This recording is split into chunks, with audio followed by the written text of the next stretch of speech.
Hello everyone, welcome to our YouTube channel. देखो हमारे पास सबसे पहला क्वेश्चन है, law of demand shows a relationship between. No doubt अगर हम लोग लॉ ऑफ डिमांड की बात करें तो लॉ ऑफ डिमांड किसके बीच में रिलेशन शो करता है? बिटवीन प्राइस एंड डिमांड, या हम कह सकते हैं between price and quantity demanded.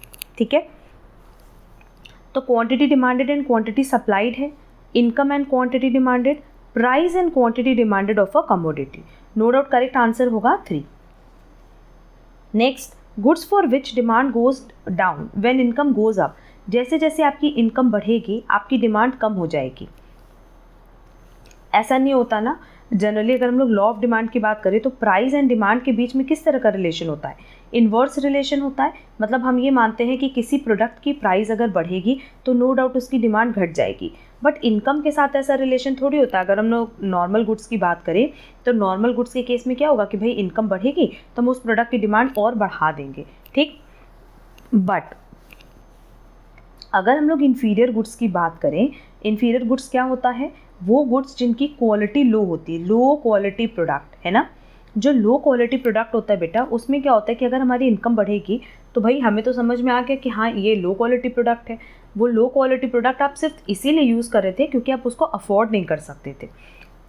आप मतलब अच्छे प्रोडक्ट को अफोर्ड नहीं कर सकते थे। तो अब जैसे इनकम बढ़ेगी हम इन लो क्वालिटी प्रोडक्ट्स की डिमांड को क्या करेंगे? घटा देंगे। ठीक, और ऐसे गुड्स को हम लोग क्या कहते हैं बेटा? Inferior goods. तो करेक्ट आंसर होगा 2। Next, violation of law of demand occurs when negative income effect is greater than substitution effect, negative income effect is lesser than substitution effect, income effect is negative, substitution effect is negative. देखो इस question पे अगर हम discussion करेंगे ना तो हमें on an average half an hour लग जाएगा। एंड हमने ऑलरेडी सब्सटीट्यूशन इफेक्ट क्या होता है, इनकम इफेक्ट क्या होता है, इन सब पे बहुत डिटेल में ना अपने चैनल पे डिस्कशन किया हुआ है। क्लास की लिंक आपको डिस्क्रिप्शन बॉक्स में हमने दी हुई है। साथ ही साथ हमने टेलीग्राम चैनल पे भी अपलोड किया है और व्हाट्सएप कम्युनिटी पे भी अपलोड किया है। वहाँ आप देखोगे ना तो आपको सब्सटीट्यूशन इफेक्ट क्या होता है, इनकम इफेक्ट क्या होता है, नेगेटिव इनकम इफेक्ट क्या होता है, ये सब चीज़ें बहुत अच्छे से समझ में आ जाएंगी। बट यहाँ हम एक पॉइंट डिस्कस कर लें, violation of law of demand बोला है तो violation of law of demand तब होता है ना जब हमारा negative income effect substitution effect से ज़्यादा होता है। नेगेटिव इनकम इफेक्ट मतलब क्या हुआ कि जब आपकी इनकम बढ़ी तो आपने उस प्रोडक्ट की डिमांड को घटा दिया। ऐसा जनरली कब होता है? अभी हमने बताया कि ऐसा होता है इन्फीरियर गुड्स में या गिवन गुड्स के केस में कि जैसे जैसे हमारी इनकम बढ़ती है हम उस पर्टिकुलर प्रोडक्ट की डिमांड को घटा देते हैं। एंड सब्सटीट्यूशन इफेक्ट क्या होता है? सब्सटीट्यूशन इफेक्ट सबको पता होगा कि जैसे टी और कॉफ़ी ये दोनों सब्सटीट्यूट प्रोडक्ट हैं। तो आप अभी तक टी कंज्यूम कर रहे थे और जैसे आपको पता चला कि कॉफ़ी की प्राइस लो हो गई है, घट गई है इन कंपैरिजन टू टी, आप किधर शिफ्ट हो जाओगे? कॉफ़ी की तरफ। तो सब्सटीट्यूशन इफेक्ट में हम किसका रिलेशन देखते हैं? प्राइस का रिलेशन देखते हैं डिमांड के साथ, कि यहाँ प्राइस बढ़ता है तो डिमांड बढ़ता है। क्लियर? और नेगेटिव इनकम इफेक्ट में क्या है कि जैसे जैसे हमारी इनकम बढ़ेगी हम उस प्रोडक्ट की डिमांड घटा देंगे। क्लियर? अब इस केस में नो डाउट अगर तुम लोग देखो तो ये जो प्राइस और डिमांड है, क्योंकि ये दोनों एक ही डायरेक्शन में इंक्रीज कर रहे हैं, मतलब इन्वर्स रिलेशन है, डायरेक्ट रिलेशन है, तो हमारा ग्राफ किस तरीके से बनेगा? पॉजिटिवली स्लोप्ड होगा। एंड क्योंकि ये पॉजिटिवली स्लोप्ड है तो यहाँ पे वॉयलेशन माना जाएगा लॉ ऑफ डिमांड का। लॉ ऑफ डिमांड क्या कहता है कि प्राइस और डिमांड के बीच में नेगेटिव रिलेशन होता है, इन्वर्स रिलेशन होता है, इसीलिए हमारा डिमांड कर्व डाउनवर्ड स्लोपिंग होता है। क्लियर? हमने लॉ ऑफ डिमांड पे बहुत डिटेल पूरा एक आप लोगों के लिए प्लेलिस्ट भी बनाया हुआ है इकोनॉमिक्स का, वो अगर आप लोग रेफ़र कर रहे हो हमने लिंक दे रखी है तो आपको ना ये पूरा कॉन्सेप्ट अच्छे से समझ में आ जाएगा। नेक्स्ट है, which of the following scenarios will not lead to change in the demand for a product. अब देखो यहाँ पे चेंज इन डिमांड बोला है, ऑप्शन दिया है change in taste of its customers, change in the price of that product and increase in the income of the consumers, none of the above. अगर customer के टेस्ट में change होगा, taste and preference में, तो no doubt demand में change आएगी ही आएगी। अगर प्रोडक्ट के प्राइस में चेंज होगा, मतलब प्रोडक्ट का प्राइस बढ़ा तो डिमांड घटेगा एंड वाइस वर्सा। अगर आपके कंज्यूमर की इनकम बढ़ेगी, अगर इनकम बढ़ेगी तो नो डाउट जो नॉर्मल गुड्स होता है उसकी डिमांड बढ़ जाएगी एंड जो इन्फीरियर गुड्स होता है उनकी डिमांड क्या होगी बेटा? घट जाएगी। तो ऐसा कोई भी केस नहीं है जिसमें डिमांड चेंज ना हो। इन तीनों ही सिचुएशंस में आपकी डिमांड चेंज होगी ही होगी, क्योंकि जो डिमांड है ना वो प्राइस पे तो डिपेंड करती है प्रोडक्ट के, और भी फैक्टर्स पे डिपेंड करती है। और वो फैक्टर्स कौन कौन से हैं?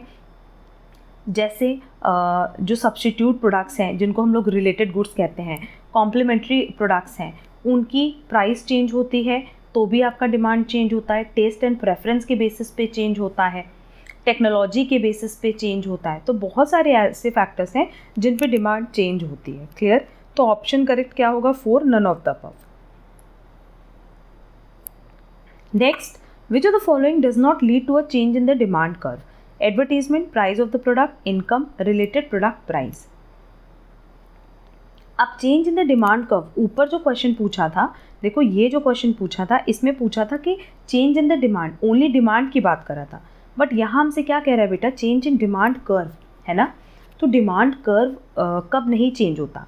जब आप प्राइस को डिमांड के साथ या क्वांटिटी के साथ अलोकेट करते हो, तो उस केस में ना सिर्फ और सिर्फ क्या होता है? एक्सटेंशन और कॉन्ट्रैक्शन ऑफ डिमांड माना जाता है। मतलब अपवर्ड मूवमेंट होता है या डाउनवर्ड मूवमेंट होता है। बट अदर देन फैक्टर्स, मतलब प्राइस के अलावा जो भी फैक्टर्स हैं, उन केसेस में जो आपका डिमांड कर्व है वो आइदर इंक्रीज होता है, मतलब राइटवर्ड शिफ्ट होता है, या डिक्रीज होता है, दैट इज लेफ्टवर्ड शिफ्ट होता है। तो वहाँ पे पूरा का पूरा डिमांड कर्व चेंज हो जाएगा, वो पूरा का पूरा शिफ्ट होगा। क्लियर? तो प्राइस ऑफ द प्रोडक्ट के केस में क्या हमारा डिमांड कर्व चेंज हो रहा है? नहीं, हमारा डिमांड कर्व तो यही है। बस अगर ये यहाँ पे बेसिकली आपको ये देखना होता है कि डिमांड बढ़ रहा है कि घट रहा है, ठीक है, और उसी बेसिस पे अपवर्ड और डाउनवर्ड मूवमेंट होता है। क्लियर? और प्राइस के अलावा कौन कौन से फैक्टर्स हैं? एडवर्टीजमेंट है, इनकम है, रिलेटेड प्रोडक्ट प्राइस है। इनके केस में आपका डिमांड कर्व शॉर्ट शिफ्ट होना ही है। ये जो कॉन्सेप्ट है ना, extension and contraction of demand curve, increase और डिक्रीज इन डिमांड कर्व, इस पर भी हमने बहुत डिटेल में डिस्कशन की हुई है। और जो अभी हमने आपको प्लेलिस्ट बोली ना इकोनॉमिक्स की, उसी में हमने डाला भी हुआ है। तो वहाँ से ना ये पॉइंट तुम लोग क्लियर कर लेना, तुम लोग का ये कॉन्सेप्ट बहुत अच्छे से तुम लोग को समझ में आ जाएगा। नेक्स्ट है movement along the demand curve. अभी हमने बताया कि जब डिमांड कर्व में ही मूवमेंट होती है, मतलब एक्सटेंशन और कॉन्ट्रैक्शन होता है, तो इसको बेसिकली हम लोग क्या बोलते हैं? चेंज इन क्वांटिटी डिमांडेड, क्योंकि वहाँ पे सिर्फ क्वांटिटी डिमांडेड आपकी चेंज हो रही है, ठीक है। Complementary effect, income effect, shift in quantity demanded, ये बेसिकली अदर फैक्टर्स हैं, और इनके केस में आपका पूरा डिमांड कर्व इंक्रीज और डिक्रीज हो जाता है। Next, the rise of income in developing countries would lead the demand curve to shift. देखो ये कह रहा है कि अगर आपकी इनकम बढ़ रही है तो नो डाउट हम लोग जनरली, अगर क्वेश्चन साइलेंट है तो हम लोग क्या मानते हैं कि ये नॉर्मल गुड्स की बात करें। और नॉर्मल गुड्स के केस में अगर मेरी इनकम बढ़ेगी तो मेरी डिमांड भी बढ़ेगी, है ना। और अगर मेरी इनकम बढ़ी, डिमांड बढ़ी, तो मेरा डिमांड कर्व हमेशा किधर शिफ्ट हो जाएगा बेटा? Towards rightward. क्लियर? अगर इफ इन केस मान लो क्वेश्चन में लिखा होता फॉर इन्फीरियर गुड्स, तो नो डाउट इन्फीरियर गुड्स के केस में क्या होता कि जैसे इनकम बढ़ती, हमारा जो डिमांड है वो डिक्रीज हो जाता, तब हमारा डिमांड कर्व शिफ्ट होता टुवर्ड्स लेफ्टवर्ड। क्लियर? बट क्योंकि क्वेश्चन साइलेंट है तो हम क्या मानेंगे कि हम लोग यहाँ पे नॉर्मल गुड्स की बात कर रहे हैं, ना कि इन्फीरियर गुड्स की। और नॉर्मल गुड्स के केस में इनकम का और नॉर्मल गुड्स का कैसा रिलेशन होता है बेटा? डायरेक्ट रिलेशन होता है, तो ये राइटवर्ड शिफ्ट होगा। Next, the inverse relationship between variations in the price and quantity demanded is not due to. अगर देखो तो यहाँ पे बेसिकली लॉ ऑफ डिमांड के एक्सेप्शंस के बारे में बात कर रहा है। एंड लॉ ऑफ डिमांड के जितने भी एक्सेप्शंस हैं ना, वो सब हमने ऑलरेडी डिस्कस किए हुए हैं, बहुत डिटेल में डिस्कस किए हुए हैं, एक एक कॉन्सेप्ट पे भी बात की है। एंड सेम उसी प्लेलिस्ट में इसको भी मेंशन किया है लॉ ऑफ डिमांड से रिलेटेड, जिसकी लिंक हमने डिस्क्रिप्शन बॉक्स में दी है। Income effect, substitution effect, future expectation, law of diminishing marginal utility. No doubt इसका करेक्ट आंसर फ्यूचर एक्सपेक्टेशन होगा, क्योंकि अगर आप फ्यूचर में ये एक्सपेक्ट कर रहे हो कि आपके प्रोडक्ट की प्राइस बढ़ेगी, तो आज की डेट पे आप उसकी डिमांड बढ़ा दोगे, क्योंकि बाद में उसको महंगा खरीदने का क्या मतलब है। और अगर आपकी एक्सपेक्टेशन है कि फ्यूचर में उसकी प्राइस घट जाएगी, तो नो डाउट आज की डेट में आप उसकी डिमांड क्या करोगे बेटा? डिक्रीज कर दोगे। एंड ऐसा रीज़न, इसका रीज़न सिंपली यही है कि जब हमें फ्यूचर में वो प्रोडक्ट सस्ता मिल सकता है तो हम फ्यूचर में वो चीज़ परचेज करेंगे, ठीक है। एंड लॉ ऑफ डिमांड का एक्सेप्शन मतलब क्या हुआ कि प्राइस एंड डिमांड के बीच में डायरेक्ट रिलेशन है, तो यहाँ डायरेक्ट रिलेशन दिख रहा है, तो करेक्ट आंसर होगा third, future expectations. Next, if distribution of income in a country is uneven, then there will be more demand for normal goods, luxury goods, necessities और none of these.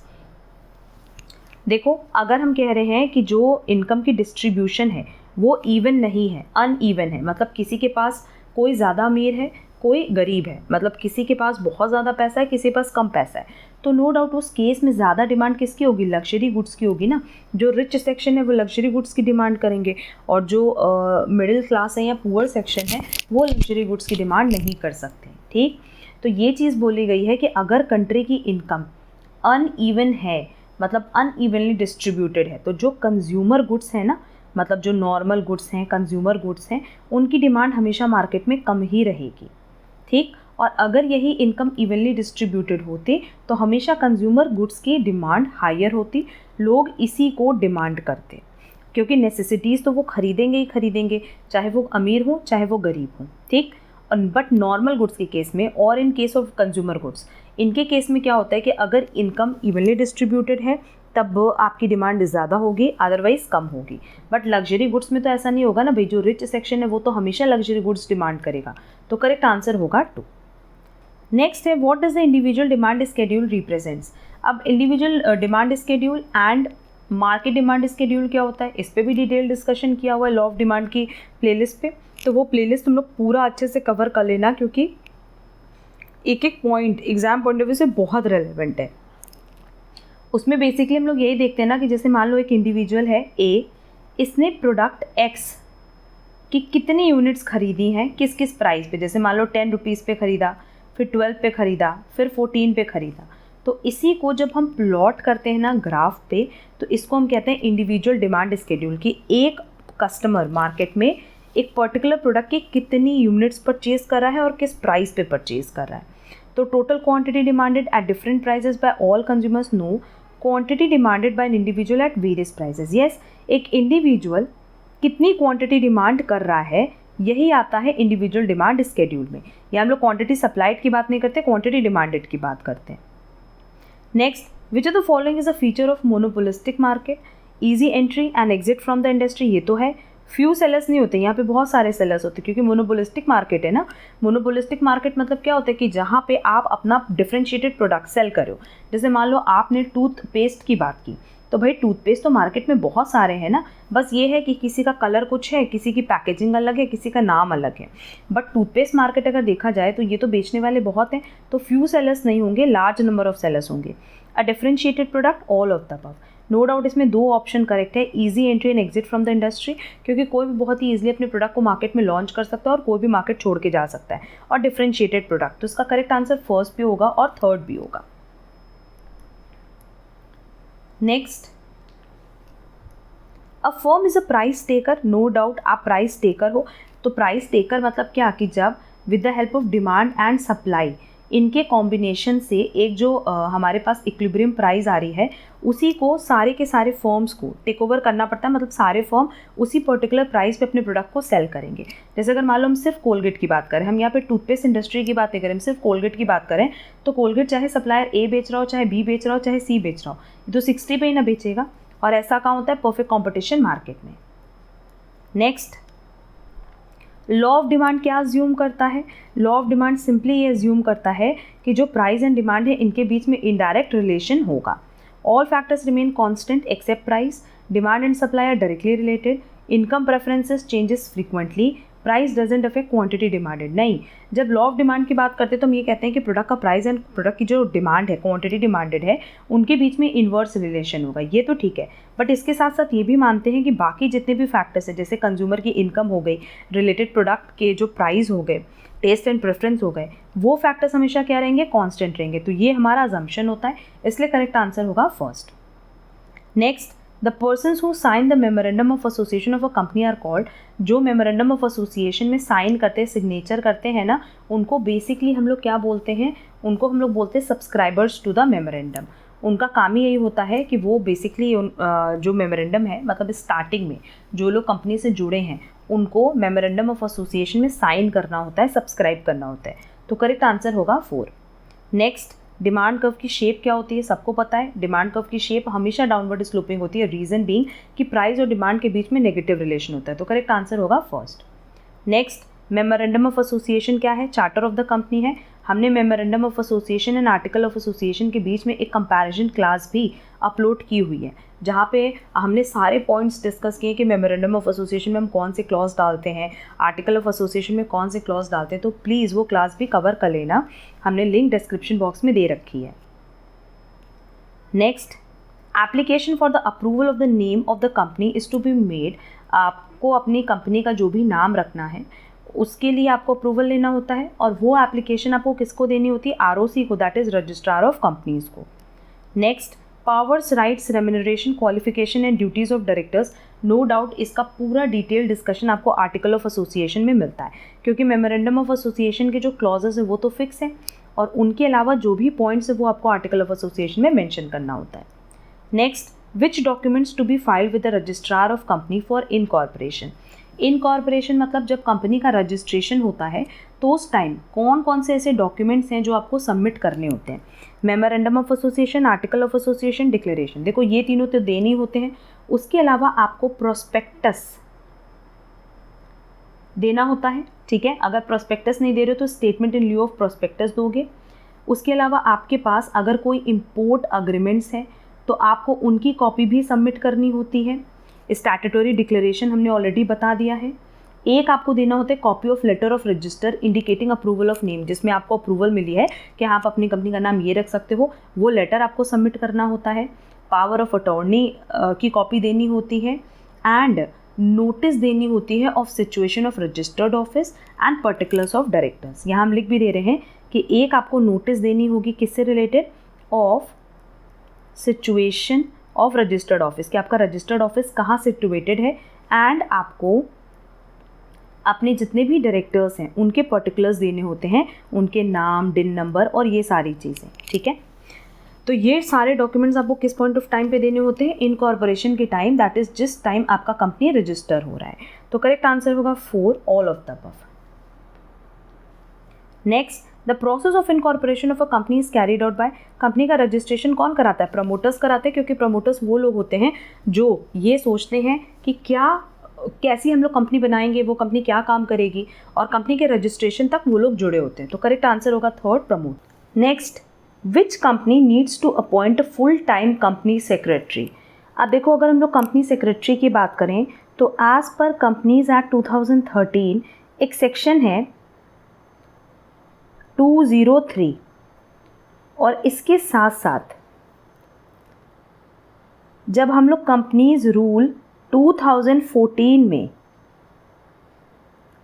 Rule 8 and rule 8A की बात करें तो इसमें specially ये चीज़ mention है कि हर वो कंपनी जिसका paid up share capital 10 crore या उससे ज़्यादा है, उनको अपनी कंपनी में एक whole time company secretary appoint करना होता है। क्लियर? फिर वो लिस्टेड कंपनी हो, पब्लिक कंपनी हो, प्राइवेट कंपनी हो या अनलिस्टेड कंपनी हो। तो हम ऑप्शन देख लेते हैं। All listed companies, all companies listed और unlisted, only public companies, companies with paid up capital of 10 crore और मोर। तो नो डाउट करेक्ट आंसर 4 होगा, क्योंकि यहाँ पे हम सारी कंपनीज की बात कर रहे हैं। वो कंपनी प्राइवेट हो सकती है, पब्लिक हो सकती है, लिस्टेड हो सकती है, अनलिस्टेड हो सकती है।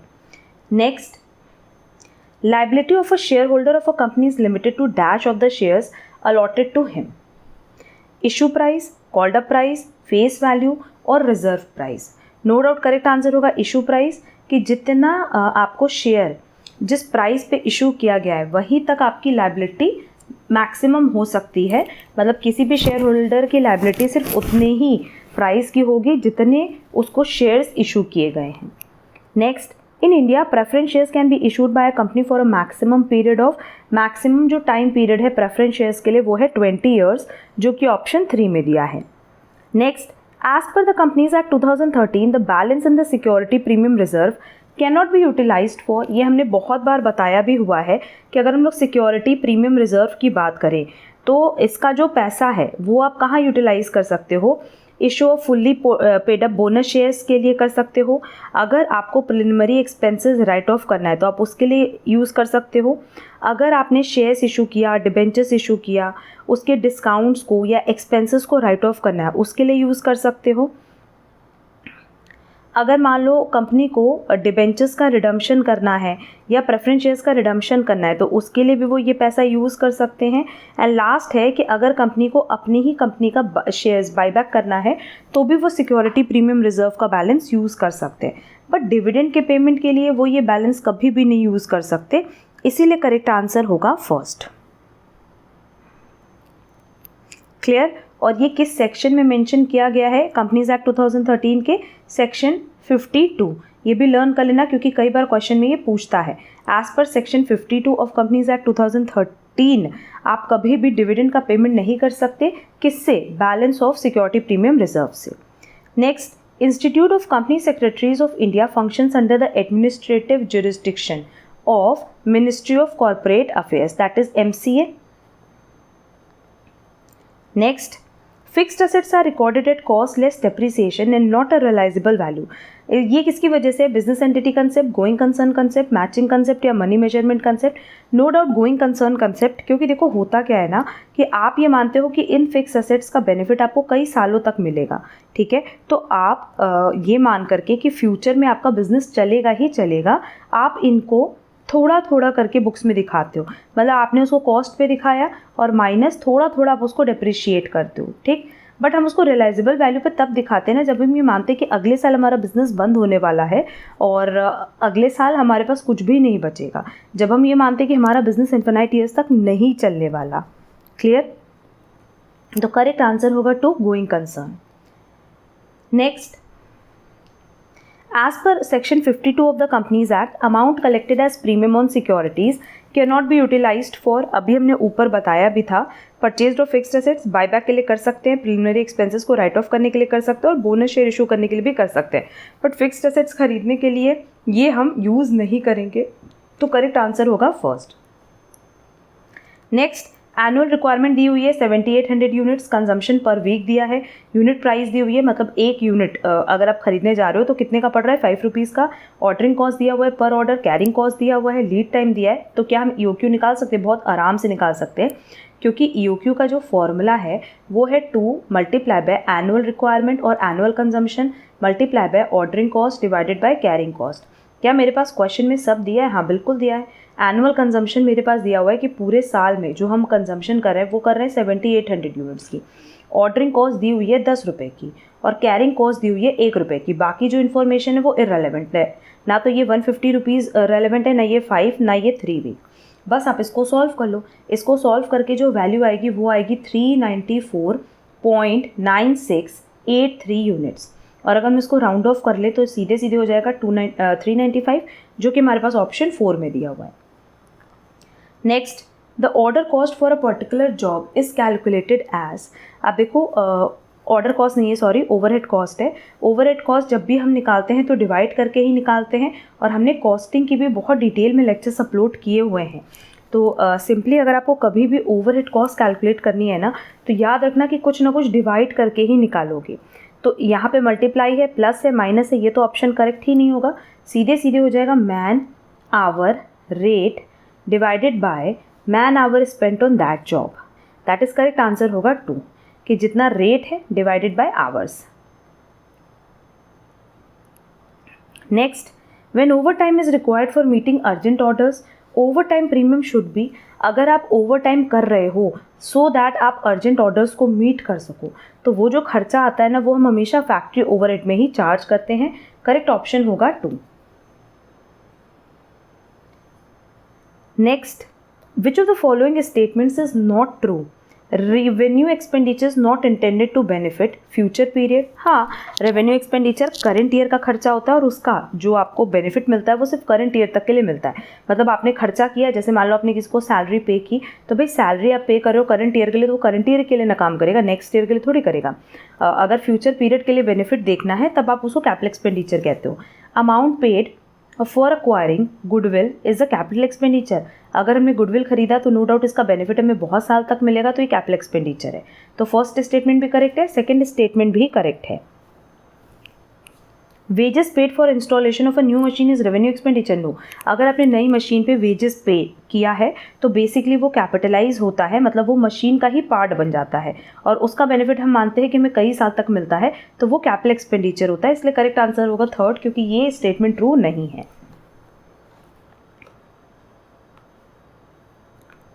Next, the margin of safety, which is the difference between actual sales and break-even point, can be improved by lowering variable cost, lowering fixed cost, increasing sales volume, all of these। अब देखो, अगर हम लोग बात करें margin of safety की, तो जो मार्जिन ऑफ सेफ्टी का बेसिकली एक फॉर्मूला है वो क्या है? Profit divided by PV ratio multiply by 100। एक फॉर्मूला तो सबको ये बात पता होगा कि ये फॉर्मूला हम यूज़ करते हैं for calculation of margin of safety. यहाँ देखो एक ऑप्शन दिया है लोअरिंग फिक्स कॉस्ट, तो इससे तो कोई मतलब है नहीं। Lowering variable cost and increasing sales volume, no doubt अगर हम लोग मार्जिन ऑफ सेफ्टी की बात करें तो हम कह रहे हैं profit divided by PV ratio, और पीवी रेशियो क्या है? Contribution upon sales multiply by 100। तो सिंपली हम यहाँ पे बताएं कि चाहे तो आप अपने वेरिएबल कॉस्ट को कम करो, या आप अपने क्योंकि इम्प्रूवमेंट की बात कर रहे हैं ना, तो अगर आप अपने वेरिएबल कॉस्ट को कम कर रहे हो तो वेरिएबल कॉस्ट कम होने से हमारा कंट्रीब्यूशन बढ़ जाएगा, जिससे हमारा मार्जिन ऑफ सेफ्टी इंप्रूव होगा। अभी भी एग्जांपल भी लेके दिखाएंगे। और क्योंकि देखो थर्ड ऑप्शन था सेल्स वॉल्यूम, तो सेल्स वॉल्यूम से कोई फ़र्क नहीं पड़ता, फ़र्क किससे पड़ेगा? सेल्स प्राइस से। इसका हम एक एग्जांपल तुम लोगों को बता देते हैं। देखो यहाँ एक एग्जांपल सॉल्व कर रहे हैं। मान लेते हैं कि हमारे पास दो केस है, पहला केस और दूसरा केस। पहले केस में हमारी सेलिंग प्राइस पर यूनिट, क्योंकि क्वेश्चन में सेलिंग प्राइस के बारे में कुछ नहीं बोला है चेंज करने के लिए, तो मानते हैं कि कांस्टेंट है। वेरिएबल कॉस्ट क्योंकि हम कह रहे हैं लोअर करने पे 5 रुपीज़ है और मान लेते हैं 4 रुपीज़ है, तो हमारा कंट्रीब्यूशन कितना आ जाएगा? फर्स्ट केस में 5 आया, सेकंड केस में 6 आया। और लेट्स से जो हमारे पास फिक्स कॉस्ट है वो 3000 है। क्योंकि हम ये मान रहे हैं कि हमारी वेरिएबल कॉस्ट कम होने से जो हमारा वेरिएबल कॉस्ट है कम हो जाएगा, तो कंट्रीब्यूशन बढ़ जाएगा, तो ऑटोमेटिकली इससे हमारी मार्जिन ऑफ सेफ्टी इंप्रूव होगी। अब यहाँ देखो, अगर हमें ब्रेक इवन पॉइंट निकालना है तो क्या हम निकाल सकते हैं? हाँ, फर्स्ट केस में कैसे निकालोगे? 3000 डिवाइडेड बाई 5, फॉर्मूला सबको पता होगा, fix cost divided by contribution, तो ये आ जाएगा 600, और सेकंड केस में हो जाएगा 3000 डिवाइडेड बाय 6, जो कि आएगा 500 है। वैसे अगर हम लोग ब्रेक इवन पॉइंट, ये तो यूनिट्स में निकला है ना, अगर रुपीज़ में निकालोगे तो fix cost divided by PV ratio हो जाएगा। कैलकुलेट कर लेना, ये आएगा 6000 और ये आ जाएगा 5000। डायरेक्टली भी कर सकते हैं क्योंकि हमारे पास सेलिंग प्राइस पर यूनिट 10 दिया है ना, तो इसको 10 से मल्टीप्लाई किया, इसको 10 से मल्टीप्लाई किया। अब क्वेश्चन में देखो, यहाँ एक और चीज़ हम बता दें कि हम लोग ये मान रहे हैं कि हमारे पास टोटल कितनी यूनिट्स है? 1000 यूनिट्स है। तो अब अगर हम लोग मार्जिन ऑफ सेफ्टी निकाले फर्स्ट केस में, मार्जिन ऑफ सेफ्टी क्या होगा? Actual sales minus break even sales. First case में एक्चुअल सेल्स कितना होगा? 1000 into 10 10,000, and break even sales कितना है? 6000, तो मार्जिन ऑफ सेफ्टी हो गया 4000। और सेकेंड केस में भी 1000 इंटू 10 10,000 और 5000 से माइनस करेंगे तो ये आ जाएगा 5000। आया? देख लो, यही चीज़ हम बता रहे थे कि अगर हम अपने वेरिएबल कॉस्ट को लो करें तो हमारा margin of safety automatically improve हो जाएगा। क्लियर? और क्योंकि ऑप्शन में ये और ये तो कोई मायने नहीं रखता, रीज़न बीइंग यहाँ मार्जिन ऑफ सेफ्टी की बात कर रहे हैं, तो करेक्ट आंसर होगा ए, लोअरिंग वेरिएबल कॉस्ट। इसी तरीके से ना छोटा मोटा एग्जाम्पल लेके आप लोग बहुत ही ईजिली क्वेश्चन सॉल्व कर सकते हो। Next, a company can issue share at a discount if 1 year has been elapsed since the data at which the company was allowed to commence business. Sweat equity shares issued at a discount must belong to a class of shares already issued. Issue must take place within must नहीं होना चाहिए था, month होना चाहिए था, after the date of sanction by the court or within an extended time, all of the above। देखो, अगर हम लोग कंपनीज एक्ट 2013 की बात करें तो एज पर सेक्शन 53 ये बोला गया है ना कि कंपनी कभी भी अपने शेयर्स को डिस्काउंट पे इशू नहीं कर सकती, और अगर वो कंपनी शेयर्स को डिस्काउंट पे इशू कर रही है तो उस केस में उसको हम वॉइड मानते हैं। बट इसका एक्सेप्शन है सेक्शन 54। सेक्शन 54 में बोला गया है, जो कि रिलेटेड है issue of sweat equity share से। इसमें बोला गया है कि अगर कंपनी चाहे तो जो स्वेट इक्विटी शेयर होल्डर्स हैं उनको शेयर्स डिस्काउंट पे इशू कर सकती है। अगर आपको ना पता हो तो हम बता दें कि स्वेट इक्विटी शेयर्स मतलब क्या होता है कि कंपनी में जो एम्प्लॉयज़ होते हैं, क्योंकि माना जाता है कि वो अपना पसीना बहा करके कंपनी के लिए दिन रात काम कर रहे हैं, तो उनके पसीने के बदले उनको कंपनी अपनी कंपनी के शेयर्स इशू करती है, और ये शेयर्स जो इशू करती है ना वो हमेशा नॉमिनल प्राइस पे ही करती है। क्लियर? तो as per given option correct answer होगा 2 कि sweat equity shares issued at a discount must belong to class of shares already issued, कि कंपनी अपनी कंपनी के शेयर्स को डिस्काउंट पे इशू कर सकती है, but only in case of sweat equity shares. Next, when the volume is 3000 units, the average cost is rupees 4 per unit. When the volume is 4000 units, the average cost is rupees 3.50 per unit. The break-even point is 5000 units. What is the PV ratio of the firm? अब ये question एकदम अच्छे से देखो, हमसे क्या कह रहा है कि हमारे पास क्वेश्चन में इसके ऊपर सॉल्व कर दे रहे हैं, यहाँ पे स्पेस है। हमारे पास पहले वॉल्यूम थी 3000 यूनिट्स और फिर थी 4000 यूनिट्स। तो 3000 पे जो हमारी एवरेज कॉस्ट है बेटा वो कितनी है 4 रुपीज़, और 4000 पे कितनी है 3.50। अच्छा, जो ब्रेक इवन पॉइंट है वो है एट 5000। तो क्वेश्चन अच्छे से समझना, थोड़ा सा लेंदी प्रोसेस है क्योंकि पीवी रेशियो निकालना है क्वेश्चन में, और पीवी रेशियो का फॉर्मूला क्या है, कंट्रीब्यूशन अपॉन सेल्स, या हम कह सकते हैं contribution per unit divided by sales per unit, जो कि मेरे पास क्वेश्चन में नहीं दी हुई है। तो पहले एवरेज कॉस्ट को हम डिस्ट्रीब्यूट कर लेते हैं वेरिएबल कॉस्ट पर यूनिट और फिक्स कॉस्ट में। तो वेरिएबल कॉस्ट पर यूनिट कैसे हम कैलकुलेट कर सकते हैं बेटा, change in total cost divided by change in units, है ना, बहुत आराम से इससे निकल जाएगा। टोटल कॉस्ट कितनी हो जाएगी देख लो, ये मल्टीप्लाई करने पे वैल्यू आएगी 4000 मल्टीप्लाई बाय 3.50, क्योंकि ये पर यूनिट है और यहाँ पे हमें टोटल कॉस्ट चाहिए, तो ये हो जाएगा 14000 माइनस इसको मल्टीप्लाई करेंगे तो आएगा 12000, और यूनिट्स कितनी है 4000 माइनस 3000। जब आप इसको सॉल्व करोगे ना तो आपका वेरिएबल कॉस्ट पर यूनिट आएगा ₹2 पर यूनिट। ठीक, आप फिक्स कॉस्ट निकाल सकते हैं, हाँ निकाल सकते हैं किसी पे भी। अगर मान लो हम 3000 पे निकाल रहे हैं तो हम कह रहे हैं फिक्स कॉस्ट क्या होगा, total cost minus variable cost. Total cost कितना आ रहा था मेरा 3000 मल्टीप्लाई बाय 4 मतलब 12000, एंड वेरिएबल कॉस्ट कितना हो जाएगा 3000 मल्टीप्लाई बाय 2 इज 6000, तो मेरी फिक्स कॉस्ट आई 6000। अब अगर आप फिक्स कॉस्ट 4000 के लेवल पे भी निकालोगे तो भी सेम आएगा, क्योंकि इसको मल्टीप्लाई करने पे कितना आ रहा था 14000 और माइनस 4000 इंटू 2 कितना हो जाएगा बेटा 8000, तो यहाँ से भी आपका फिक्स कॉस्ट कितना आएगा 6000। होपफुली क्लियर होगा। तो हमारे पास वेरिएबल कॉस्ट पर यूनिट आ गए ₹2 पर यूनिट और फिक्स कॉस्ट आ गई। यहाँ तक क्लियर है। अब हमारे पास क्वेश्चन में अगर देखोगे तो ब्रेक इवन पॉइंट भी दिया हुआ है, तो ब्रेक इवन पॉइंट का फॉर्मूला क्या होता है इन यूनिट्स फॉर्मूला होता है ma'am fix cost divided by contribution per unit. अच्छा, मेरे पास break even points in units दिया है 5000, फिक्स कॉस्ट हमने निकाला 6000, तो क्या मेरे पास कंट्रीब्यूशन पर यूनिट आ जाएगा, हाँ कंट्रीब्यूशन पर यूनिट कितना हो जाएगा 6000 डिवाइडेड बाय 5000, जो कि आएगा ₹1.2 पर यूनिट। क्लियर। अब हमें क्वेश्चन में क्या निकालना है, पीवी रेशियो निकालना है। बहुत आराम से हम पीवी रेशियो निकाल सकते हैं, क्योंकि ये है contribution per unit divided by sales price per unit multiply by 100। मेरे पास कंट्रीब्यूशन पर यूनिट आ गया 1.2, मेरे पास सेल्स प्राइस पर यूनिट आ जाएगा कैसे, sales price minus variable cost is equal to contribution. Sales price per unit नहीं दिया है, but variable cost per unit कितना दिया हुआ है 2 और कंट्रीब्यूशन कितना दिया है 1.2, तो सेलिंग प्राइस कितना हो गया पर यूनिट, इन दोनों को ऐड कर देंगे 3.2 हो जाएगा। क्लियर। बस आप इसको सॉल्व कर लो, आपके पास जो वैल्यू आएगी वो आएगी 37.5%, जो कि ऑप्शन 2 में दिया है। नेक्स्ट, इकोनॉमिक बैच क्वांटिटी, ये किस पे डिपेंड करता है, ये सेटअप कॉस्ट पे डिपेंड करता है एंड कैरिंग कॉस्ट पे करता है, और यही इकोनॉमिक ऑर्डर क्वांटिटी बोलता तो वो ऑर्डरिंग कॉस्ट पे डिपेंड करता है as well as carrying cost पे, तो करेक्ट आंसर होगा 2।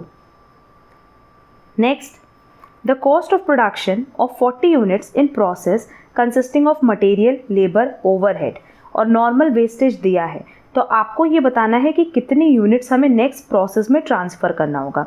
बहुत सिंपल है, यहाँ पे हम प्रोसेस अकाउंट बना लेते हैं। प्रोसेस अकाउंट में ना 2 कॉलम होता है, एक यूनिट्स का कॉलम होता है और एक प्राइस का कॉलम होता है। ये सब हमने अपने चैनल पे ऑलरेडी बताया हुआ है, जो कॉस्टिंग की क्लास डिस्कस की है। यहाँ लिखेंगे 2 मटेरियल, और मटेरियल में देखो ये लिखा है cost of production of 40 units in process जो मटेरियल है 1500, तो सीधे सीधे हम लिख दें कि ये 40 यूनिट्स हैं 1500 का, to labour 1300, to overhead 164 by normal loss 40 units का 5% कितना लॉस हो गया 2। और हमसे क्वेश्चन में क्या बोला है कि हमको कितना नेक्स्ट प्रोसेस में ट्रांसफ़र करना है, तो बाई ट्रांसफ़र देखो बोथ साइड इक्वल होना चाहिए, इधर 40 है इधर 2 है, तो जो बैलेंस बचा वही तो आप ट्रांसफ़र करोगे। यहाँ तक तो हमें नहीं लगता किसी को भी कोई प्रॉब्लम होगी। अच्छा, इसके साथ साथ देखो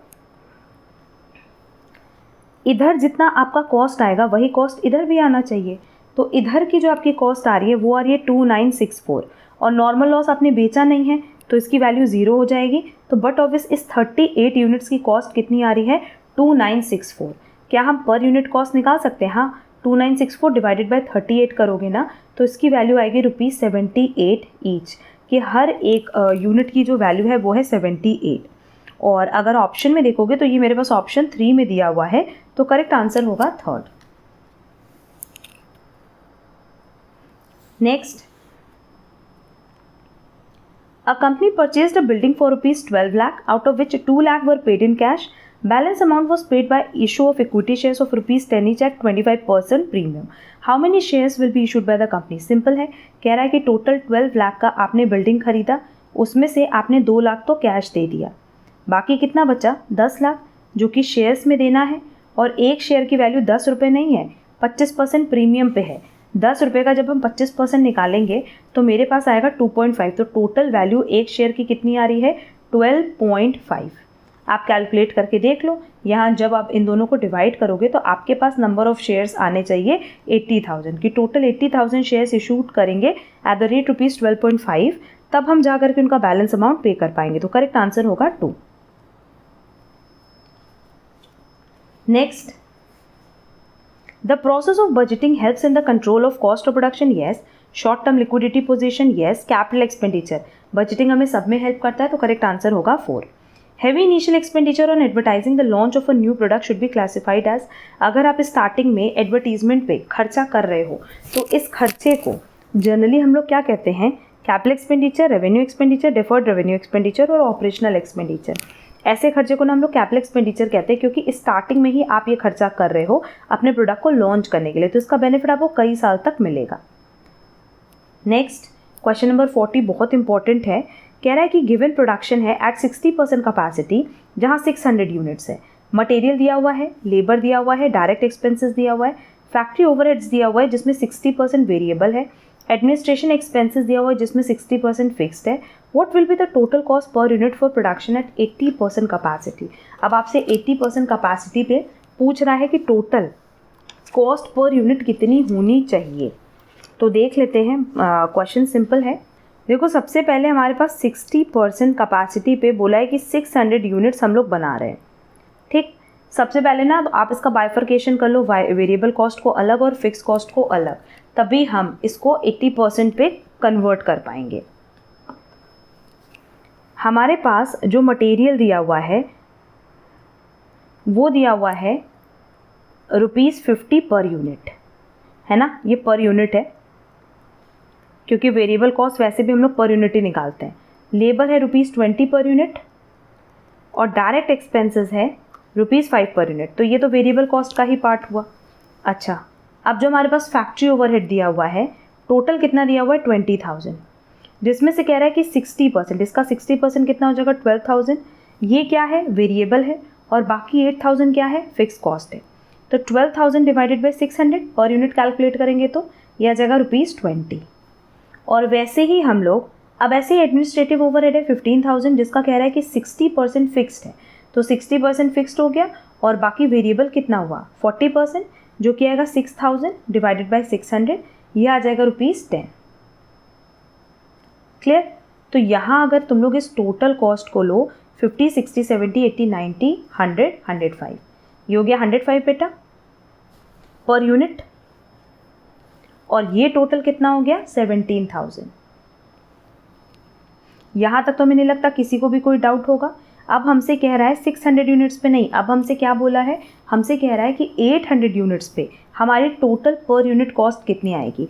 तो 105 तो अभी भी रहेगी पर यूनिट, प्लस ये जो 17,000 है, अब इसको हम लोग 800 यूनिट्स पे डिस्ट्रीब्यूट कर देंगे, तो ये आएगा पर यूनिट 21.25। 105 प्लस 21.25 करेंगे तो हमारे पास फाइनल वैल्यू जो आएगी वो आएगी 126.25 पर यूनिट। क्लियर। और हमसे क्वेश्चन में यही पूछा था कि एट 80% कैपेसिटी हमारी टोटल कॉस्ट पर यूनिट कितनी होगी, तो ये करेक्ट आंसर होगा 126.25, क्योंकि 80% कैपेसिटी पे हम कितना बनाएंगे, 800 यूनिट्स बनाएंगे। ठीक। Next, which of the following equations can be use to calculate a material price variance. इसका जो फॉर्मूला था वो था standard price multiply by actual quantity minus actual price multiply by actual quantity, और ये हमारे पास ऑप्शन 4 में दिया है, तो करेक्ट आंसर होगा 4।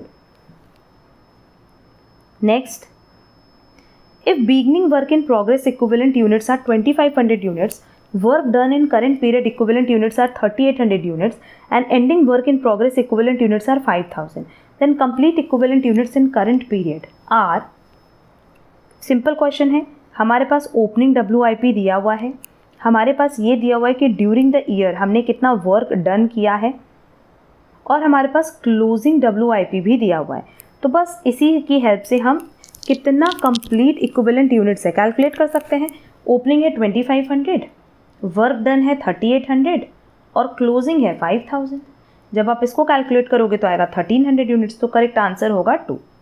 Next, 13,000 units were introduced to a process in a period. The normal loss is 10% of the input. There is no opening closing stock. Output is in the process of 11,850. अब normal loss या gain क्या होगा, simple सा question दिया हुआ है, हमने process account बनाया, हमारे पास इनपुट के फॉर्म में, क्योंकि और तो वैल्यूज़ नहीं दी हुई है, इनपुट के फॉर्म में यूनिट्स में दिया हुआ है 13,000 यूनिट्स। नॉर्मल लॉस के लिए यूनिट्स दिया 10% ऑफ द इनपुट, तो 10% कितना हो जाएगा 1300।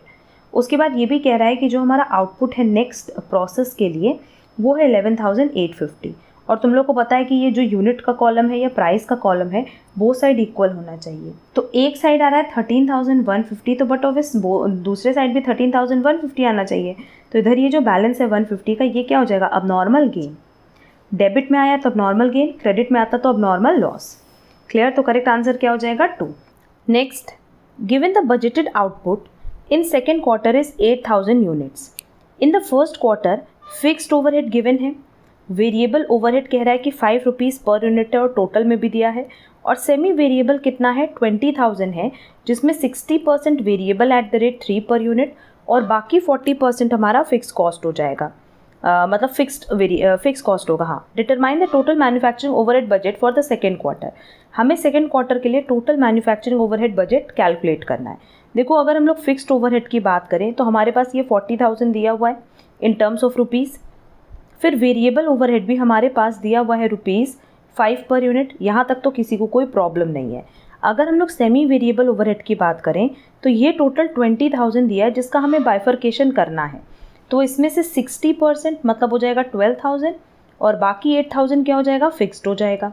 तो ये जो 12,000 है इसको डिवाइडेड बाई 3 करेंगे ना, क्योंकि एक यूनिट कितने रुपए की है, 3 रुपए की, तो मतलब हमारे पास 4,000 यूनिट्स यहाँ आएगा, और 4,000 यूनिट्स मल्टीप्लाई बाय 3 करेंगे तो 12,000 हमारा वेरिएबल कॉस्ट हो गया, 8,000 हमारा फिक्स कॉस्ट हो गया। अब हमसे क्वेश्चन में पूछा है कि आपको टोटल मैन्युफैक्चरिंग ओवरहेड बजट निकालना है, तो टोटल मैन्युफैक्चरिंग ओवरहेड में तो फिक्स्ड कॉस्ट भी आएगा और वेरिएबल कॉस्ट भी आएगा सेकेंड क्वार्टर के लिए, जिसमें 8,000 यूनिट्स हैं। तो देखो, अगर हम लोग वेरिएबल कॉस्ट की बात करें तो 8,000 इंटू 5 हो जाएगा, 5 पर यूनिट वाला। फिक्स कॉस्ट ऑलरेडी 40,000 है, और सेमी वेरिएबल में 2 पार्ट होगा, एक तो फिक्स्ड है 8,000, वो तो एज इट इज़ रहेगा, और ये जो हमने 3 रुपीज़ पर यूनिट निकाला है वो क्या हो जाएगा, 8,000 यूनिट्स इंटू 3, यही होगा ना, क्योंकि हमारे पास सेकेंड क्वार्टर में कितने यूनिट्स हैं, टोटल 8,000, तो ये 40,000 प्लस 40,000 प्लस 8,000 प्लस 24,000। जब हम इसको टोटल करेंगे तो मेरे पास वैल्यू आएगी 1,12,000, और यही हमारा टोटल मैन्युफैक्चरिंग ओवरहेड बजट होगा। Next, If cost incurred for work in progress inventory is 3,50,000 and total equivalent units completed till date are 3,500, तो क्या हम weighted average cost निकाल सकते हैं? हाँ, निकाल सकते हैं. weighted average cost का जो फॉर्मूला होगा वो क्या होगा? जितना आपने कॉस्ट इनकर्ड किया है for work in progress inventory divided by total equivalent units. मेरे पास दोनों वैल्यू दी हुई है, हमें सिर्फ और सिर्फ दोनों को डिवाइड करना है. 3,50,000 डिवाइडेड बाय 3,500, तो इससे हमारा वेटेड एवरेज कॉस्ट आ जाएगा ₹100 और ये हमारे पास ऑप्शन 3 में दिया है, तो करेक्ट आंसर होगा third. Next, the concept of conservatism will have the effect of. Conservatism एक ऐसा कॉन्सेप्ट है जिसमें हम कहते हैं कि हम एंटिसिपेटेड प्रॉफिट को इग्नोर करेंगे और अगर हमें लगता है कि फ्यूचर में कोई लॉस होने वाला है तो हम उसको कंसिडर करके चलते हैं. तो ये असेट को कभी बढ़ा नहीं सकता, हाँ असेट को घटाएगा. क्यों? क्योंकि जब आप प्रॉफिट को कम दिखा रहे हो, जैसे मान लो आपने कहीं इन्वेस्टमेंट किया है, आपको पता है कि उससे आपको रिटर्न मिलने वाला है, तो आप उसको इग्नोर करने की बात कर रहे हो. ठीक है.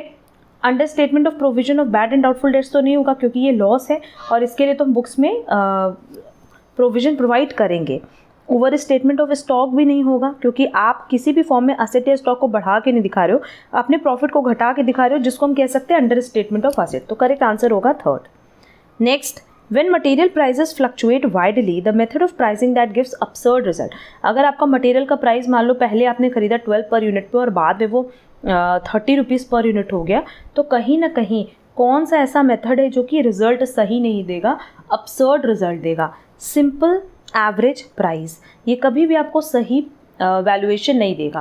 बट अगर मान लो बहुत ज़्यादा प्राइस फ्लक्चुएट करे, जैसे 12 रुपये पे पहले खरीदा फिर 30 रुपये पे खरीदा, तो कौन से मेथड की हेल्प से आपको स्मूथ या आप कह सकते हो करेक्ट इफेक्ट मिलेगा फ्लक्चुएशन का? वेटेड एवरेज प्राइस से. क्वेश्चन में absurd पूछा था, मतलब ये पूछा था कि कौन सा मेथड यूज़ करके सही डेटा नहीं मिल पाएगा, सही प्राइस नहीं मिल पाएगा, तो करेक्ट आंसर होगा simple average price. Next, the cost of any subcontracted work is a direct expense of a contract and is debited to the contract account. Indirect expense नहीं होता है, डायरेक्ट एक्सपेंस होता है. और क्या ये client account में debit होता है? नहीं. जो कॉस्ट है ना किसी भी सब कॉन्ट्रैक्टेड वर्क का, मतलब आपने कॉन्ट्रैक्ट लिया और उसका फर्दर किसी को कॉन्ट्रैक्ट फॉरवर्ड किया है, कोई काम फॉरवर्ड किया है, तो ये कॉन्ट्रैक्ट से रिलेटेड एक तो डायरेक्ट एक्सपेंस है और ये कॉन्ट्रैक्ट अकाउंट में डेबिट होता है. तो करेक्ट आंसर होगा 1. Next, if 500 shares of ₹10 each issued at a premium of ₹1 on which ₹9 including premium have been called and ₹7 including premium have been paid are forfeited, the forfeiture account should be credited by.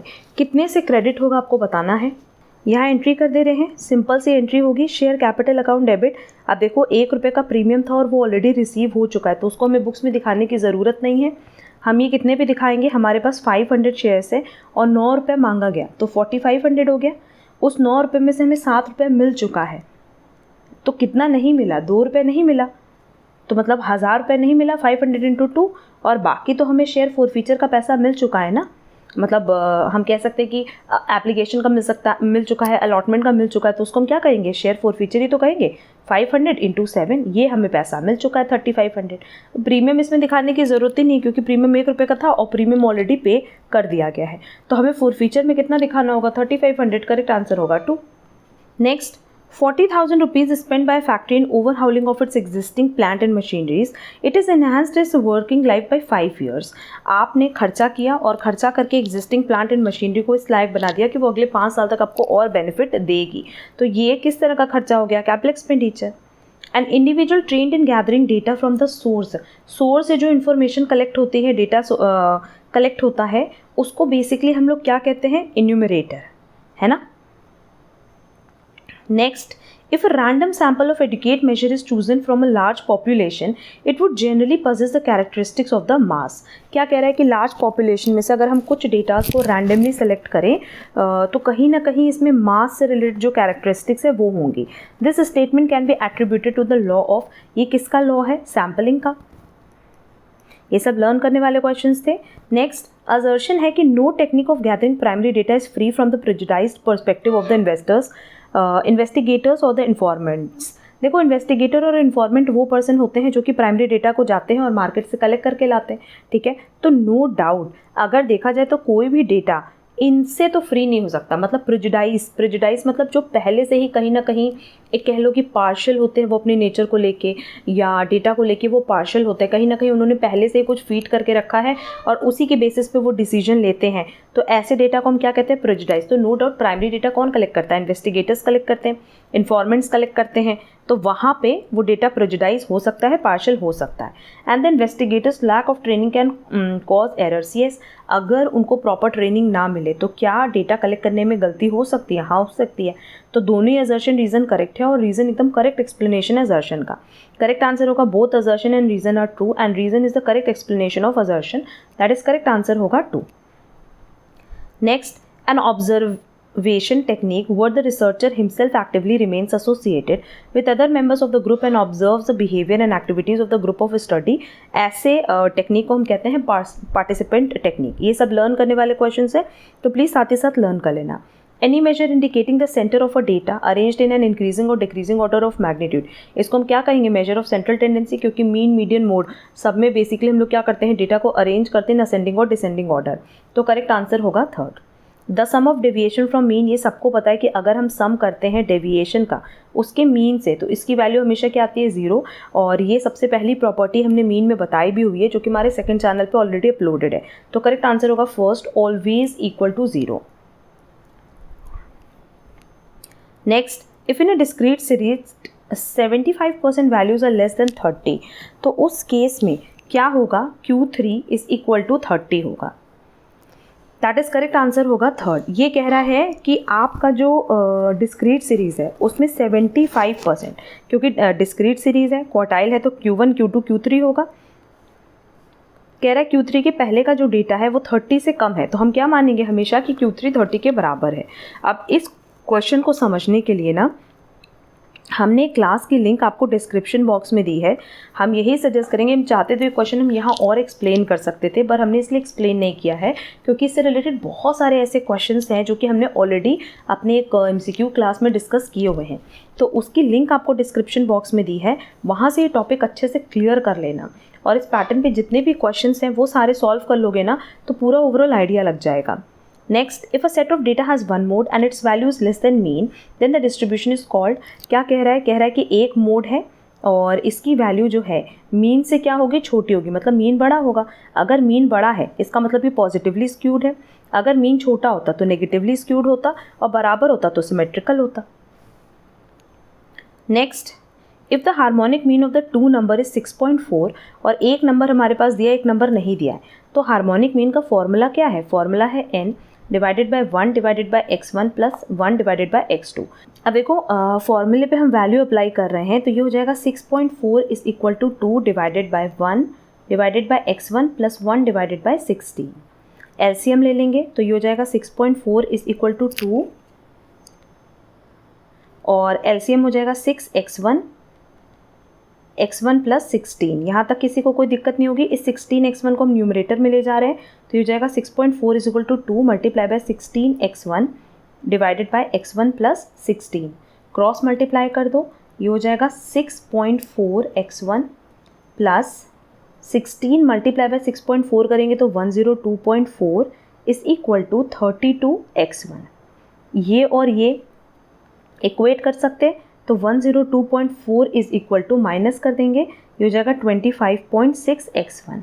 अब x1 की value आ गई 4 और ये हमारे पास option 1 में दिया है, तो करेक्ट आंसर होगा 1।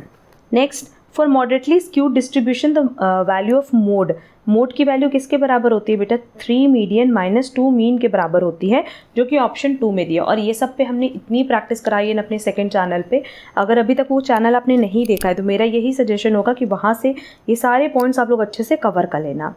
Next, in absolute measure of dispersion the square root of variation is known as.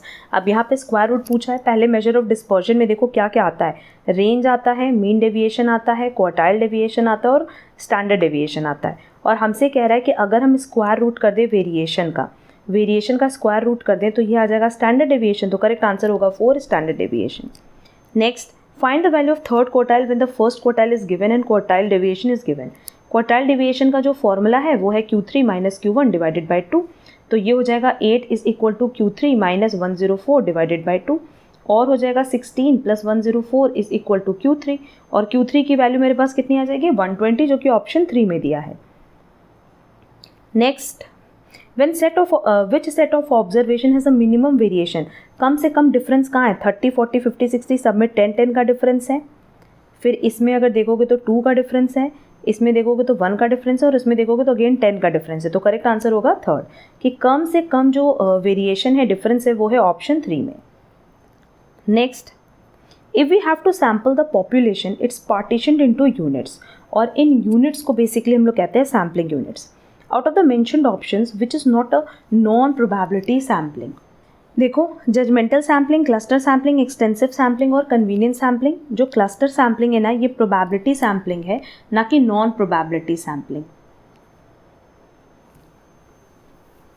Non probability sampling हम लोग तब यूज़ करते हैं ना, जब आपने जो पॉपुलेशन सेलेक्ट की है वो बहुत डिफ़िकल्ट है कि आप उसको डिफ़ाइन कर सको या उसको रिसर्च कर सको उस पर प्रॉपर, ठीक है। और प्रोबेबिलिटी सैम्पलिंग मेथड्स क्या होता है, जो कि ज़्यादा रिप्रेजेंटेटिव होते हैं पॉपुलेशन के, और उनको आप ना बहुत ही साइंटिफिकली, बहुत ही सही तरीके से एक तरह से कह सकते हो डिफ़ाइन भी कर सकते हो, रिसर्च भी कर सकते हो उन पर, ठीक है। तो क्लस्टर सैम्पलिंग क्या है, क्लस्टर सैम्पलिंग प्रोबेबिलिटी सैम्पलिंग है, ठीक। But judgemental sampling, extensive sampling, convenience sampling, ये नॉन प्रोबेबिलिटी सैम्पलिंग है। इनके अलावा और भी हम नॉन प्रोबेबिलिटी सैम्पलिंग का एग्जाम्पल बता रहे हैं। स्नोबॉल सैम्पलिंग, ये नॉन प्रोबेबिलिटी सैम्पलिंग है। कोटा सैम्पलिंग, ये नॉन प्रोबेबिलिटी सैम्पलिंग है। परपोजिव सैम्पलिंग, ये नॉन प्रोबेबिलिटी सैम्पलिंग है। तो करेक्ट आंसर क्या होगा बेटा 2। Next, one of the most useful samplings in methods is random sampling. Due to the nature is economically, this is more accurate method reasonably. It's free from investigator. देखा जाए तो ये तीनों ही ऑप्शन करेक्ट है। What do we call a complete and proper survey of a population? जब population का proper survey होता है ना, तो इसको हम लोग कहते हैं census. Next, what do we say to that sampling that's for a non-zero selection chance? Probability sampling, जो प्रोबेबिलिटी सैम्पलिंग होती है ना, ये एक ऐसी सैम्पलिंग होती है जिसमें कहीं ना कहीं नॉन ज़ीरो सिलेक्शन चांसेस होते हैं। Next, which of the given plots is suitable for testing linear relationship between dependent and independent variable. ये बेसिकली हम लोग स्कैटर प्लॉट पे ही देखते हैं। What is the value of the correlation coefficient if the coefficient of determination is 0.81। Correlation coefficient मतलब r होता है और कोएफिशिएंट ऑफ डिटर्मिनेशन मतलब r² होता है। तो अगर r² दिया हुआ है 0.81 और हमें r निकालना है, तो ये क्या हो जाएगा ±√0.81। इसको सॉल्व करोगे तो आएगा ±0.9, जो कि ऑप्शन 3 में दिया है, आइदर +0.9 और -0.9। Next, which of the following techniques is an analysis of the relationship between two variables to help provide the prediction mechanism. जहाँ प्रिडिक्शन की बात आएगी वहाँ हम रिग्रेशन की बात कर रहे हैं। Next, which of the following two sets are equal, देख लेते हैं 1 2 1, 1 2 1 2 3, 1 2 3 2 3 1। करेक्ट आंसर होगा 3, क्योंकि दोनों ही में देखो सेम कॉम्पोनेंट है, ठीक है, सेम एलिमेंट है, तो करेक्ट आंसर होगा 3rd। नेक्स्ट, ये लर्न करना है power set of empty set has exactly, इसमें कितने सबसेट्स होते हैं, only 1। Next, Mr. has borrowed some money from his friend at simple interest at the rate 6% per annum. He returned his friend rupees 15,600. How much time did Sam return the money if he borrowed rupees 12,000? अब देखो, अगर हम लोग इन questions की बात करें ना, तो हमने सिंपल इंटरेस्ट पे, कंपाउंड इंटरेस्ट पे भी बहुत प्रैक्टिस अपने चैनल पे कराई हुई है, ठीक है। हम इनकी लिंक भी आपको डिस्क्रिप्शन बॉक्स में दे देंगे, सो दैट आप वहाँ से इसका कॉन्सेप्ट अच्छे से क्लियर कर पाओ। अब यहाँ पे क्योंकि हमसे सिंपल इंटरेस्ट पूछ रहा है ना, तो सबसे पहले अमाउंट इज इक्वल टू क्या होता है, प्रिंसिपल प्लस सिंपल इंटरेस्ट। अब देखो, मेरे पास क्वेश्चन में अमाउंट दिया हुआ है, प्रिंसिपल दिया हुआ है, रेट ऑफ इंटरेस्ट दिया है, तो क्या हम टाइम निकाल सकते हैं? हाँ, निकाल सकते हैं। अमाउंट कितना हो गया 15,600, कि लौटाया कितना 15,600, लिया कितना था, प्रिंसिपल अमाउंट कितना था 12,000, प्लस SI मतलब हो जाएगा principal into rate into time, ठीक। इसको इधर ले जाओ, ये हो जाएगा 3600 इज इक्वल टू, ये कट गया, ये हो जाएगा 720T। अब T की वैल्यूएशन करोगे तो ये आएगा 5 years, जो कि ऑप्शन 3 में दिया है। Next, In 4 years, the simple interest on certain sum of money is 9/25 of the principal. The annual rate of interest is, simple question है, हम मान लेते हैं कि जो हमारा प्रिंसिपल है वो अगर x है तो सिंपल इंटरेस्ट कितना हो गया 9/25 ऑफ x। अब सिंपल इंटरेस्ट का फॉर्मूला हम सबको पता है, simple interest is equal to principal multiply by rate multiply by time divided by 100। x यहाँ ना लिख के यहाँ लिख दें, ये x कट जाएगा, क्रॉस मल्टीप्लिकेशन कर दो, 900 इज इक्वल टू 25 इंटू 4 कितना हो जाएगा 100 r, और r इज इक्वल टू हो गया 9% जो कि ऑप्शन 3 में दिया है। Next, who is the father of modern theory of management. ये सब क्वेश्चन हमने बहुत बार डिस्कस किए हुए हैं, लर्न करने वाले क्वेश्चन हैं, साथ ही साथ लर्न करते जाना। इसका करेक्ट आंसर होगा Henri Fayol. Next, which of the following is not a principle of management given by F.W. Taylor. Science not rule of thumb दिया है, फंक्शनल फोरमैनशिप दिया है, हार्मनी नॉट डिस्कॉर्ड दिया है, but maximum not restricted output ये इनका principal नहीं है, तो करेक्ट आंसर होगा थर्ड। अच्छा, इसके अलावा और कौन से प्रिंसिपल्स थे? Cooperation not individualism, development of each and every person to his or her greatest efficiency. Next, which one of the following is an importance of planning. Planning की importance क्या है? Identifying alternatives critically, developing leadership, selecting the most appropriate plan, reducing uncertainty. सबसे ज़्यादा जो important है for planning, मतलब हम जब प्लानिंग करते हैं तो उससे ना अनसर्टेनिटी घटती है। ठीक, करेक्ट आंसर होगा 4। What is a planning horizon? ये डेफिनेशन है, the time between making a plan and putting it into effect. Correct answer होगा 3rd। Next, promoting team spirit, harmony and unity within the organisation. ये किसका principal है? Spirit the corps का, और यहाँ spirit की spelling गलत है, ये होगा spirit the corps. Next, find out the correct sequence of planning function of the following elements: diagnosis of opportunity, establishing objectives, identifying and comparing alternatives, formulating derivative plans, choosing an alternative. देखो, सबसे पहले तो हम opportunity को diagnose करेंगे, फिर objectives को establish करेंगे, फिर जो भी ऑल्टरनेटिव्स हैं उनको आइडेंटिफाई करके कंपेयर करेंगे, फिर उनमें से जो ऑल्टरनेटिव्स बेस्ट है उसको चूज़ करेंगे, एंड लास्ट में अपने डेरिवेटिव प्लान को फॉर्मुलेट करेंगे। तो ABCED ये करेक्ट सीक्वेंस है, दैट इज करेक्ट आंसर होगा 3rd। Next, organisation structure that shows a unique combination of strategy, structure and management process, इसको हम कहते हैं network organisation. A memo is an example of internal, external, lateral written communication. Memo basically एक written communication है, तो correct answer होगा 4। Informal communication को हम और किस नाम से जानते हैं? No doubt grapevine से। The organization which was devised by F.W. Taylor, ऐसी organization को हम कहते हैं functional organization। Next, a decision taken to meet unexpected situation. Unexpected situation के लिए जो decisions होते हैं उनको हम कहते हैं crisis decisions। Next, which is correct sequence of stages of internationalisation. Option देख लेते हैं, डोमेस्टिक, मल्टीनेशनल। नो, अगर हम लोग बात करें डोमेस्टिक करेक्ट सीक्वेंस की, तो पहले डोमेस्टिक होगा, फिर इंटरनेशनल, फिर मल्टीनेशनल, फिर ग्लोबल, फिर ट्रांसनेशनल, तो करेक्ट आंसर होगा 2। Next, which of the following is not the advantage of MNCs to the host country. Increase in economic activity, yes. Utilisation of natural resources, yes. R&D efforts मतलब research and developments को enhance करती है, but क्या कोई social activity से related होती है? नहीं, तो करेक्ट आंसर होगा 3rd। Next, which of the following factors does not differentiate international business from domestic business. Trade policies करती हैं प्रोडक्ट क्वालिटी, डिफरेंट करेंसीज़ करती हैं प्रोडक्ट मोबिलिटी, मतलब वो इधर एक जगह से दूसरी जगह पहुँचाया जा सकता है, बट क्वालिटी ना दोनों जगह सेम ही होती है, तो करेक्ट आंसर होगा 2। Next, which is the most appropriate mode of entry in international business to an enterprise with little experience of international markets? Exporting, correct answer होगा 4। Next, who among the following is not an observer country of the SAARC? आप देखो, अगर हम लोग SAARC की बात करें तो इसमें जो ओवरऑल कंट्रीज है वो कौन कौन सी हैं? Australia, China, European union, Iran, Japan, Mauritius, Myanmar, south Korea, United states. ठीक है, ये सब ऑब्जर्वर हैं, बट क्या कनाडा है? नहीं, हमने कनाडा का नाम नहीं लिया है, तो करेक्ट आंसर होगा 4, Canada. Which among the following are important bodies of WTO? ये लर्न करने वाला क्वेश्चन है कि WTO की इंपॉर्टेंट बॉडीज है dispute settlement body, trade policy review body, council for trade in goods, council for trade related aspects of intellectual property rights, जो कि option 3 में दिया है। नेक्स्ट, इंडिया किस में एसोसिएटेड नहीं है? सार्क में, नाफ्टा में, ब्रिक्स में, नन ऑफ दीज में। देखो अगर सार्क की बात करें तो उसमें इंडिया है, ब्रिक्स में भी है बट नाफ्टा में नहीं है। तो ये क्वेश्चन लर्न करने वाला है, लर्न कर लेना। विच of the following is not related with WTO? WTO से ट्रिप्स, ट्रिम्स, मिनिस्ट्रियल कॉन्फ्रेंसेस ये तो रिलेटेड है बट ट्राया रिलेटेड नहीं है, तो करेक्ट आंसर होगा 4। नेक्स्ट,